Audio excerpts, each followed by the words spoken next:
Tiniyak ni Senate President Cheese Escudero na tuloy sa Miyerkules ang itinakda niyang pagbasa sa Senado ng Articles of Impeachment laban kay Vice President Sara Duterte at ang pagkukonvene ng Senado bilang impeachment court. Nung itinakda niya ang mga ito noong June 2 hanggang iurong niya sa June 11, wala naman na aniyang kapwa senador na tumayo sa plenaryo ng Senado para tumutol o magpabago ng petsa.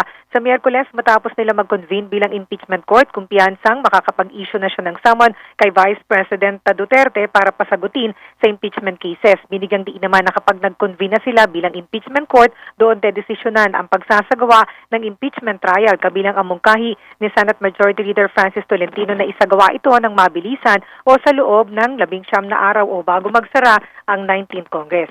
Ako nag-set nun eh. Ako nag-set nun sa pananaw at palagay ko, matutuloy yan hanggang sa pag-issue nga namin ng summons. Ngayon kung yung trial ay matutuloy, ayon sa kagustuhan ni Senator Tolentino na isang araw lamang ang presentasyon ng ebidensya na magkabilang panig, impeachment court ang magde-decide nun.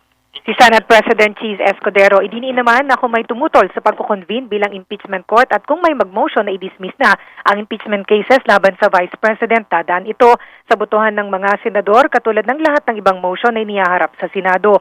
Sa ngayon naman, aniya, hindi niya nakikita ang sinasabing intensyon na patayin ng impeachment cases bago pa man magkaroon ng paglilitis at scrap of paper pa rin aniya ang resolusyon ni Senator Ronald De La Rosa para sa pagpapabasura sa impeachment cases dahil hindi yun formal na inihahain dito sa Senado.